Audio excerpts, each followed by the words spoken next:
Bonjour et bienvenue sur le plateau de Mobility TV pour une émission consacrée aujourd'hui au recyclage automobile. Que faire des véhicules hors d'usage? Comment s'adapter à l'arrivée des véhicules électrifiés, électriques, et puis également comment on allonge la durée de vie d'un véhicule, comment on fait en sorte qu'une voiture, que les pièces d'une voiture aient plusieurs vies. On va en parler évidemment avec nos invités. Je suis ravi d'accueillir en plateau Loïc Berrozet. Bonjour. Bonjour, merci d'être là, PDG d'Indra Automobile Recycling. À vos côtés, Julien Dubois. Bonjour, merci à vous d'être là, président de France Auto Riman. On va parler du rôle des remanufacturiers avec vous. Et puis à vos côtés, Patrick Poincelet. Bonjour et merci d'être là, président de la branche des recycleurs au sein de Mobiliance. Nouveau mandat, je vais commencer par vous, Patrick Poincelet, comme ça on va poser le décor. Quels sont justement les enjeux, alors peut-être de votre nouveau mandat au sein de Mobiliance et de la branche des recycleurs, et qui sont, qui font les grandes tendances du métier, des métiers en ce moment? Oui, donc j'ai postulé un dernier mandat, puisque je suis vraiment atteint par la limite d'âge, mais je pense que compte tenu du virage qui est en train de se prendre pour la profession, puisque vous savez que nous sommes en train d'évoluer dans le cadre de la loi AGEC, oui. Et je pensais que mon expérience dans le panier de crabes dans laquelle on va fonctionner là, pendant quelques mois, et quelques années même maintenant, puisque on commence à parler d'années, ouais. Eh bien mon expérience pouvait être encore utile. Mais ce qui est très important, c'est que toute ma nouvelle équipe est constituée pour plus de la moitié de jeunes quadras, pour avoir justement l'avis et le ressenti de ces jeunes générations dans le métier et dans l'évolution de notre métier. Donc pour passer le flambeau en souplesse, tranquillement. Et on commence à travailler sur des dossiers en commun. On intègre dans chaque dossier des nouveaux entrants au niveau de notre bureau pour pouvoir les former, voilà.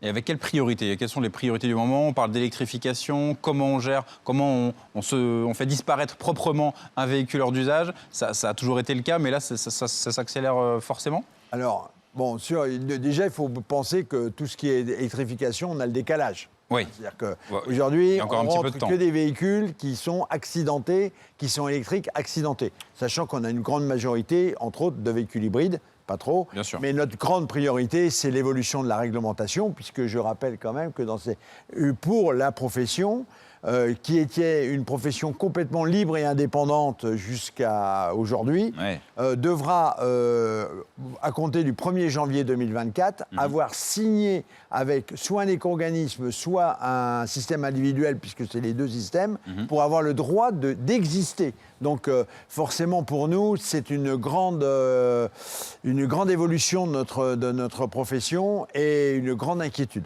Ah oui, c'est le dossier majeur. L'électricité, on en parlera parce que c'est effectivement aussi un deuxième dossier, mais c'est les deux dossiers majeurs. Ah oui. Loïc Berrozet, pour vous aussi, cette évolution des réglementations, il faudra bien forcément s'adapter, trouver la meilleure manière de continuer à opérer pour le leader que vous êtes sur le recyclage des véhicules hors d'usage? Non, il y a plusieurs choses. Parce que la loi AGEC tourne autour de 12 points, on ne va pas les citer. Ouais. Il y en a deux principaux qui préoccupaient beaucoup le gouvernement. C'était l'existence de la filière sauvage. Alors on peut se demander si la loi AGEC va vraiment lutter contre la filière sauvage, ça c'est un autre sujet. Enfin ça c'est leur préoccupation et c'est ce qu'ils veulent réaliser. Et la deuxième chose, c'est de rendre responsables un peu plus les constructeurs sur le niveau de communication qu'ils ont pu avoir et qu'ils n'ont pas eu pendant ces 10 dernières années. Donc après derrière... les systèmes individuels ou l'éco-organisme qui en sortira, je crois que le décret est en attente de publication, est au Conseil d'État actuellement. C'est une question d'adaptation. Je ne pense pas qu'il y ait de drame. Il faut simplement effectivement être très attentif à la protection des centres VHU qui font leur travail depuis maintenant 20 ans et qui n'ont pas attendu la loi pour bien fonctionner et pour évoluer. Ouais. Et ils ont su évoluer depuis ces 10 dernières années de manière absolument exceptionnel. Moi, je viens de l'automobile, j'y ai passé 30 ans. La révolution qu'a opéré un certain nombre de démolisseurs, et ils sont nombreux à l'avoir fait, compte tenu de l'évolution de plus en plus dure des lois, est absolument très impressionnante. Il y a peu peu de professions qui ont été capables. Ils ont cette capacité d'adaptation absolument incroyable, ce qui n'est pas le cas forcément d'un concessionnaire automobile. C'est vrai que c'est un sujet qui est très inféodé à son constructeur. Ouais, ouais. Là, on est en face de sociétés indépendantes, effectivement, très attentifs à leur indépendance, et ils ont raison de l'être, avec cette capacité à évoluer de manière très spectaculaire. Vous avez des sociétés qui sont superbes, type GPA, qui ont su faire une révolution à port très importante. On est vraiment aux antipodes de Max et les ferrailleurs, on est bien d'accord. Par exemple, Même si effectivement. parfois les images sont tenaces. C'est vrai, vous avez raison. Julien Dubois, comment vous vous situez, vous, dans cet écosystème de l'économie circulaire, du recyclage automobile, France Autorieman, pour poser le décor? Oui, alors je vais vous expliquer France Autorieman. Juste avant, je veux assurer mes amis des constructeurs de mon plein soutien dans cette période de doute existentiel. C'est vrai, c'est très sérieux. Ouais. Il y a un sujet législatif qui est fondamental aujourd'hui pour l'existence et la résilience de ces entreprises qui, comme vous venez de le dire, ont énormément investi et se sont adaptés. Ouais. Donc j'espère vraiment que la législation ira dans le bon sens. Les remanufacturiers français, puisque France Autorieman, c'est l'association des remanufacturiers français de l'automobile et du poids lourd. Ouais. N'oublions pas le poids lourd, sont des industriels, les remanufacturiers, qui remettent à neuf, remettent en état de fonctionnement, remettent en état d'être garantis et d'être durables sur une voiture, des composants mécaniques, électroniques, des pneumatiques, etc., qui ont eu une première vie. Hein. On est vraiment directement dans la deuxième vie. Bien sûr, la pièce d'occasion, c'est également une deuxième vie pour une pièce, mais une deuxième vie pour laquelle un process industriel a permis de remettre à niveau Alors, c'est ce qu'on appelle dans l'automobile l'échange standard, par exemple. On connaît ça, les garagistes connaissent ça beaucoup pour les pièces mécaniques, les moteurs, les boîtes de vitesse, les injecteurs, les alternateurs, etc. Il y a aussi d'autres choses un peu moins connues, comme la réparation, la remise à niveau des composants électroniques.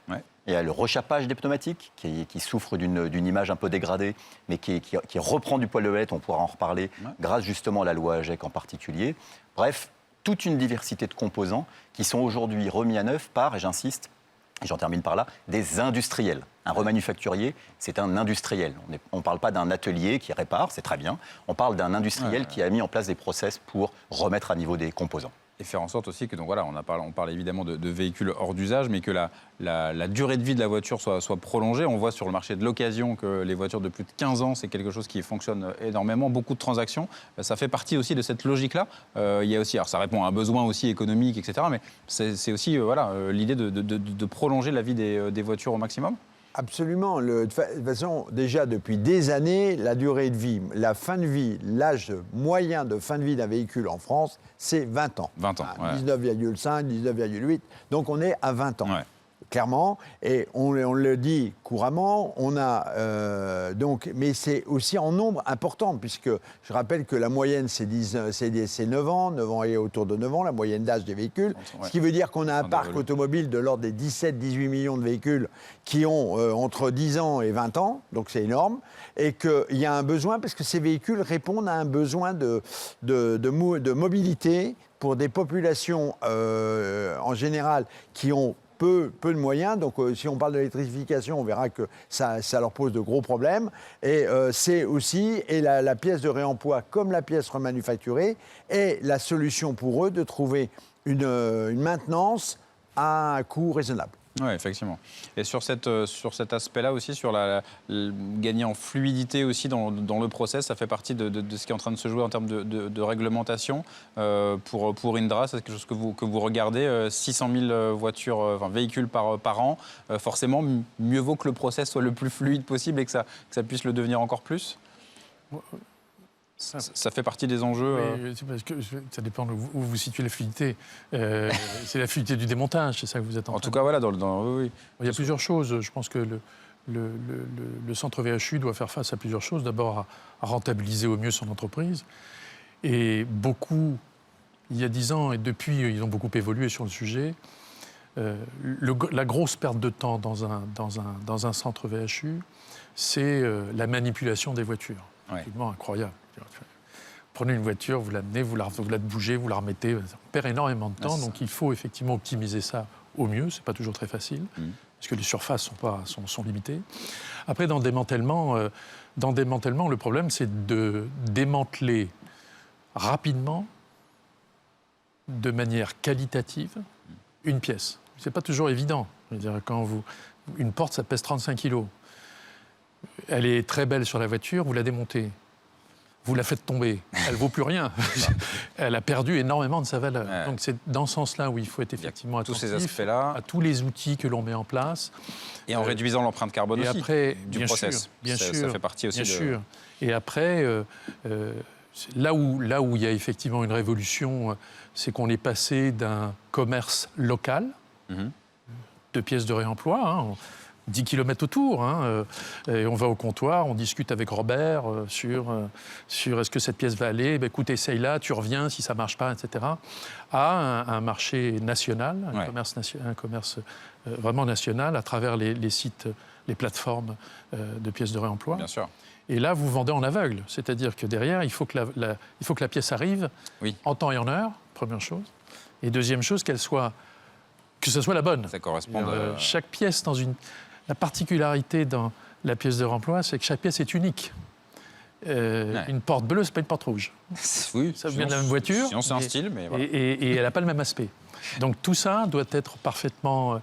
Et là où les démolisseurs ont effectivement fait énormément de progrès, c'est sur la gestion de leur stock, sur l'informatisation de leurs affaires, pour pouvoir gagner cette fluidité absolument nécessaire, à la fois au niveau du démontage et à la fois au niveau de la recommercialisation de ces pièces. Effectivement. Et justement, alors, pour rester sur un des exemples que vous avez évoqué, le pneu, est-ce que là, quels sont les enjeux du moment? Est-ce qu'il y a des choses nouvelles à mettre en place, qui sont déjà mises en place, qu'il faut améliorer? C'est l'un des exemples, et vous pouvez en citer d'autres aussi, évidemment, Julien Dubois. Oui, non, alors le pneu, c'est un sujet très intéressant. On n'est plus sur le « il faut », on est sur le « il est en train de se passer ». La loi AGEC, en 2020, impose à l'acheteur public, toute la commande publique, 10% du parc circulant en France, d'acheter des pneus rechappés, en priorité par rapport aux pneus neufs. Une révolution sur un marché où le pneu rechappé a quasiment totalement disparu depuis des années. Il n'y a plus qu'un rechappeur en France. Il y en a 10, je crois, à peu près en Europe. C'est des petites sociétés. Celui qui reste en France s'appelle Blackstar. Et il vient de faire rentrer à son capital le grand groupe Mobivia, Noroto, Midas, etc. Et ensemble, ils sont en train d'ouvrir une nouvelle usine pour augmenter, bien sûr, la capacité de production en rechappage de pneumatiques. C'est une révolution sur ce type de marché. Juste pour prendre un pas de recul, le rechappage des pneumatiques, ce n'est pas juste une technologie, c'est beaucoup de technologie. Mais c'est l'inversion totale ou le changement total de paradigme dont on est en train de parler. On est en train de parler d'économie circulaire. On est ici les acteurs depuis très longtemps. On n'a pas attendu que le mot soit à la mode pour être des acteurs de l'économie circulaire. Nous sommes tous, et depuis des décennies, acteurs de ça. On est acteurs de ce changement fondamental, d'un modèle linéaire à un modèle circulaire. Je reviens sur le véhicule. Le véhicule qui, à 20 ans, tombe dans un centre VHU. Pendant les 20 ans qui ont précédé, pendant toute sa vie, il se passe des choses. Il a généré des déchets. C'est ça, voilà. Il a généré plein de déchets.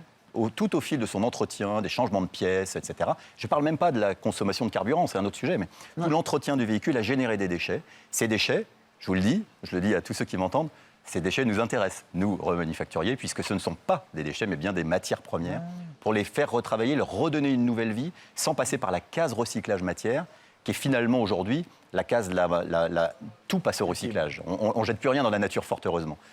Mais avant le recyclage matière, il y a des boucles plus courtes, beaucoup plus intéressantes d'un point de vue écologique et d'empreinte carbone, que sont la réutilisation, pièces d'occasion, le remanufacturing, pièces remanufacturées. Cet aspect industrialisation, vous l'observez forcément sur la voiture reconditionnée dont on parle beaucoup sur le marché de l'occasion, et ça se retrouve sur chaque petite pièce, petite ou pas d'ailleurs, mais en tout cas vous le constatez, cet aspect industriel. Oui, c'est comme l'a dit M. Bérozet, Loïc, la profession, c'est très... Alors, c'est peut-être un peu pompeux de dire qu'on s'est industrialisé, mais quand on voit des sites comme effectivement celui de GPA ou de Surplus Auto, pour parler des deux majeurs de la profession, on a des raisonnements de l'industrialisation. Mais c'est pas aussi tout à fait nouveau. Je prends mon cas où je suis à l'âge de la retraite. Initialement, je sors d'un bureau d'études et un bureau des méthodes. On a déjà, dans notre profession, dans les années 80-90, commencé à monter les premiers ateliers de recyclage, commencé à mettre des magasins de pièces. Alors, effectivement, le marché la réglementation, tout ça nous a poussé, nous a effectivement tiré en avant. Et le besoin des consommateurs, l'évolution des consommateurs. Donc aujourd'hui, effectivement, on regarde tout à fait notre profession sous un aspect beaucoup plus industriel qu'elle l'était hier. Oui, effectivement. Et pour revenir sur l'électrification qu'on a simplement abordée, forcément, ce sera un des enjeux. Le recyclage de la batterie, chez Indra, vous connaissez un tout petit peu. Forcément, même en étant, alors je ne sais pas si on peut parler de pionnier, mais en tout cas expert du sujet, comment là aussi on se dit que forcément, il y a de plus en plus de voitures électriques qui vont arriver, de plus en plus de batteries à recycler. Il faut voir plus grand, il faut anticiper ce type d'évolution, évidemment. Et qu'est-ce qui est préparé chez Indra? Grosse guerre en perspective sur ouais. la batterie. Oui. Un enjeu économique extrêmement important. Quelque chose on le voit sur les voitures, on le voit sur les bornes de recharge, mais forcément, il y aura l'après. Il y aura le pendant et l'après. Si vous voulez, il y a une particularité un peu spéciale. Tout à l'heure, Patrick vous disait que les voitures vivaient 20 ans. Dont acte, c'est une réalité. Une voiture électrique va donc vivre 20 ans. La particularité, c'est que son moteur est électrique et donc est pratiquement inusable. C'est sa particularité. Ouais. Comprenez bien que dans une vie de voiture ou dans la vie de moteur, vous avez 2 chiffres. 7 pour 1000 moteurs, 7 moteurs pour 1000 sont changés. Okay. Quand c'est du thermique. 4 pour 10 000 quand il s'agit d'électrique. Ouais. D'accord ? Donc déjà, vous avez toute une part du commerce actuel qui va disparaître. C'est la première chose. Il n'y a pas de boîte de vitesse. Et donc, on arrive avec des voitures électriques. Donc, au bout de 10 ans, la voiture a passé 3 fois, changé 3 fois de main. La batterie électrique dure 10 ans, elle. Ouais. On est d'accord. Elle va peut-être durer. On nous explique qu'elle va durer beaucoup plus longtemps. Mais enfin, pour l'instant, elle dure 10 ans. Pour l'instant, voilà. Pour l'instant, elle dure 10 ans. Et donc, dans 10 ans, vous avez une voiture qui va valoir à peu près sur le marché 2 000 € sa valeur d'usage. Mais avec une batterie en face neuve qui en vaut 15 000. Ouais, c'est ça. Il va y avoir un petit problème, quand même. C'est ça. Donc, le sujet, effectivement, la recherche, effectivement, aujourd'hui, c'est de savoir, de pouvoir non pas recycler les batteries bêtement, c'est-à-dire les mettre au broyage et puis on va en sortir le cobalt, ce qui les compose. Mais une batterie est composée de modules, et donc de repérer quels sont les modules qui sont bons, des modules qui ne sont pas bons, d'accord, pour pouvoir refabriquer des batteries d'occasion, recomposer des batteries avec des modules qui ne sont pas ajoutés. Donc ça, c'est un enjeu extrêmement important. Bien évidemment, les constructeurs veulent récupérer cet enjeu. Les assureurs regardent ça avec beaucoup d'intérêt. Forcément. Et nous aussi, par la même occasion, oui, parce que je suis là aussi pour... Ce que vous savez un peu faire. Pour aussi défendre la profession, comme le fait Patrick, défendre la profession des démolisseurs qui m'entourent. Donc, évidemment. Les remanufacturiers, si je peux me compléter, absolument, c'est très intéressant, la batterie, parce qu'il y a un certain nombre de chantiers qui sont au stade de j'allais vous demander justement où aujourd'hui. Évidemment, c'est un sujet, la recomposition de batterie à partir de modules qui continuent de fonctionner. Une batterie, je pense que les gens qui nous regardent savent comment ça se compose. C'est plein de petites piles mises les unes à côté des autres. Les techniciens m'excuseront de la façon dont je viens de le présenter. Effectivement, des modules sont encore bons et des modules ne sont pas bons. Nous, ce qui nous intéresse, c'est les modules qui ne sont pas bons. Ouais, c'est ça. Parce que recomposer une batterie, c'est très bien. On refait un puzzle et ça permet de faire de la batterie d'occasion. Mais le module qui n'est plus bon aujourd'hui est probablement, je dis probablement parce qu'on est encore à l'étage de la recherche et développement, est probablement régénérable. Comme on sait aujourd'hui régénérer de manière très efficace des batteries au plomb, rien à voir en termes de technologie, mais on sait depuis longtemps régénérer des batteries, on saura probablement régénérer des modules. En tout cas, des chantiers sont en cours sur le sujet. Attends, je voulais juste préciser une petite chose. Attention à une chose, c'est quand on dit on recompose des batteries avec des modules, c'est pas gagné. C'est extrêmement complexe. Il y a un petit enjeu, c'est ça. Voilà. Quand vous avez une batterie de Zoé d'il y a 5 ans, ouais, n'est pas une batterie de Zoé d'aujourd'hui. Ben oui. Et donc les modules qui composent la batterie de Zoé d'il y a 5 ans ne sont pas les mêmes que ceux d'aujourd'hui. Et de la mécanique. Et malheureusement, ces modules ne communiquent pas entre eux. D'accord. On est bien d'accord. Donc c'est un peu compliqué. Effectivement. Patrick Poncelet, ça aussi, voilà, c'est l'un des enjeux forcément. Voilà. Alors, quand on parle de batterie, aujourd'hui, on entend toujours parler, tout le monde, du recyclage de batterie. Mais il faut penser que cette batterie, elle était montée sur un véhicule. Donc il s'y passe beaucoup de choses entre le moment où le véhicule arrive à sa fin de vie, on décide de sa fin de vie, et au moment où on met la batterie au recyclage. Là, il se passe un certain nombre d'événements, et notre problématique à nous, puisque je rappelle que dans les textes, il n'y a pas de différence entre le véhicule thermique et le véhicule électrique. Ouais. Un centre agréé VHU est l'acteur unique qui collecte et qui traite le véhicule thermique ou électrique. Ouais. Fin de vie. Donc, aujourd'hui, dans les textes, c'est ça. Dans les projets de texte, il est bien précisé, à l'heure où on se parle, et dans les textes que nous avons vus, maintenant on attendra les textes définitifs, que la batterie de traction fait bien partie intégrante du véhicule. Donc, les centres agréés VHU vont avoir, en toute logique, à collecter ces véhicules électriques, à contrôler ces véhicules, à les démonter et à produire les pièces. Donc, mais là, on est dans un nouveau métier. Ouais. Et nous, c'est les travaux que nous sommes en train de mener aujourd'hui dans le cadre de notre organisation chez Mobiliance, parce qu'il va falloir connaître toutes nos problématiques au moment de la collecte du véhicule, du contrôle, du traitement et autres. Mais sur les 3 aspects, que sont l'aspect immobilier, parce que je vous rappelle quand même qu'aujourd'hui, la norme, quand vous avez un véhicule électrique en panne, c'est un périmètre de 10 mètres de sécurité autour de chaque véhicule électrique. Ouais. Donc, en termes d'immobilier, il y a peut-être des choses à voir. Ouais. Si la batterie fuit, qu'est-ce que ça va donner dans le sol ? Quelles vont être les protections de sol qu'on va devoir avoir ? Vous voyez, tout ça, aujourd'hui, on est dans l'inconnu, on est dans la recherche complète.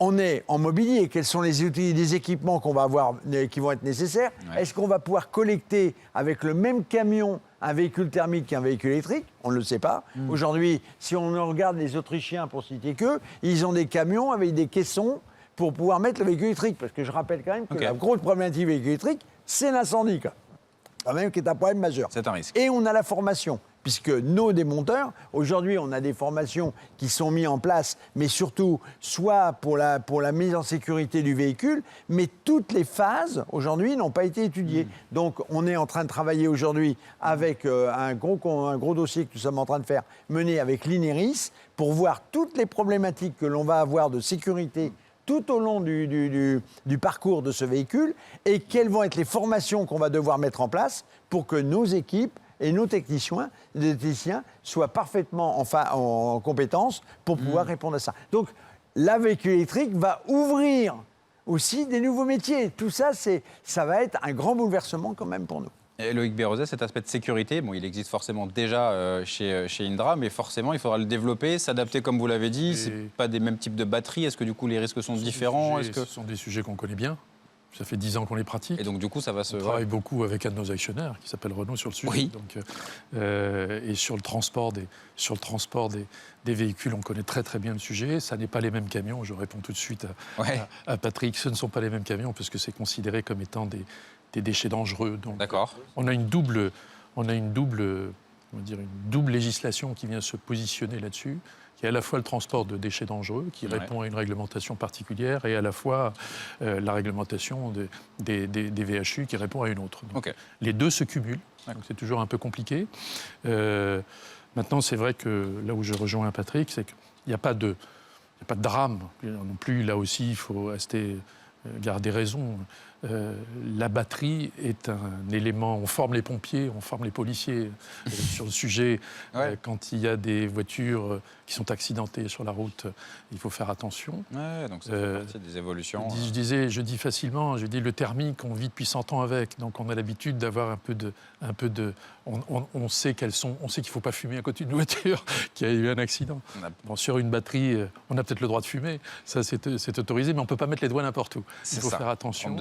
Et effectivement, la batterie a une particularité, c'est qu'il faut la mettre en sécurité le plus rapidement possible avant d'intervenir sur le véhicule, qui n'est pas toujours évident, parce que elle peut prendre feu et elle s'auto-alimente.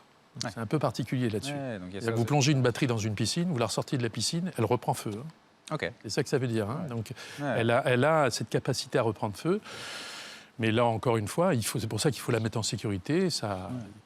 Comme le fait un véhicule thermique, il n'y a rien de plus. C'est différent. Le danger est différent. Peut-être pour conclure sur cet aspect-là, Julien Dubois, justement, c'est aussi un nouveau type de métier. Le rechappage du pneu, les pièces mécaniques, c'est des spécificités. Donc là aussi, c'est des formations, c'est des spécialités à mettre en place? Bien sûr, et les remanufacturiers sont en général spécialistes d'un composant ou d'un autre. On a des spécialistes de la batterie, de l'électronique, de l'électrique à l'intérieur d'une voiture, et c'est évidemment des sujets sur lesquels ils se concentrent beaucoup. Juste un mot sur la recomposition des batteries, pour moi ça évoque quelque chose de fondamental. Vous disiez, Loïc, que les batteries de Zoé d'aujourd'hui sont composées de modules qui sont très différents des batteries de Zoé d'hier. Ça lève le sujet de l'éco-conception, qui est un sujet de toujours dans l'automobile. Je ne crois pas que les constructeurs automobiles de partout d'ailleurs soient les stars de la standardisation. Un nouveau véhicule, il y a de nouveaux composants, ça, ils savent faire. Du coup, ça crée un certain nombre de complexités, y compris pour le consommateur qui, à la fin, a besoin de pièces. Et quand vous avez un véhicule de 20 ans, c'est parfois compliqué de trouver des pièces. Donc j'en appelle à la responsabilité de l'ensemble des acteurs, constructeurs, équipementiers, ceux qui fabriquent les composants qui entrent dans les voitures neuves d'aujourd'hui, doivent absolument s'imposer ou respecter la loi, puisque fort heureusement, la loi européenne et française va de plus en plus vers des contraintes d'éco-conception pour les produits. Concrètement, qu'est-ce que ça veut dire? Ça veut dire qu'une batterie, ça veut dire qu'un injecteur, ça veut dire qu'un moteur doit être réparable tout au long de la vie du véhicule qu'il occupe, et pas seulement pendant les 10 ans qui est de garantie ou de l'obligation du constructeur. En tout cas, oui, d'obligation. Donc cette éco-conception, elle est fondamentale, et on vit encore aujourd'hui trop d'entraves, un peu business et pas très technique, à la réparabilité des produits, c'est évident. Effectivement, en tout cas c'est passionnant tous ces sujets, on aura l'occasion d'y revenir. Votre dernier mandat, il y a encore quelques années, donc on aura le temps d'en parler avec vous. Patrick Poncelet, Julien Dubois, Loïc Bérozet, merci beaucoup d'être venus sur le plateau de Mobility TV et à très bientôt.